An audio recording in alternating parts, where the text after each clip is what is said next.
வேறு எங்காவதா? நிறுத்துங்கள்.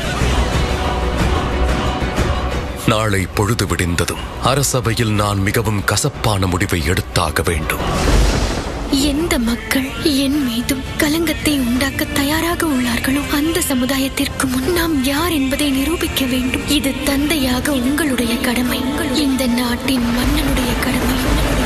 தயவு செய்து கதவை திற ராமா, கதவை திற. சேனாதிபதி லட்சுமணன் வந்திருக்கிறேன். மன்னர் அவர்களின் கட்டளையை நிறைவேற்றுவதற்கு தயாராக உள்ள மகாராணி அவர்களை வனத்திற்கு அழைத்துச் செல்வதற்கு மன்னரின் அனுமதிக்காக காத்துக் கொண்டிருக்கிறேன். எப்படி இந்த அநியாயத்திற்கு நீங்கள் சம்மதித்தீர்கள்? அநியாயம் என்று சொல்லாதீர்கள். வாழ்வின் அடுத்த அத்தியாயம். அதை இங்கிருந்துதான் நான் தொடங்க உள்ளேன்.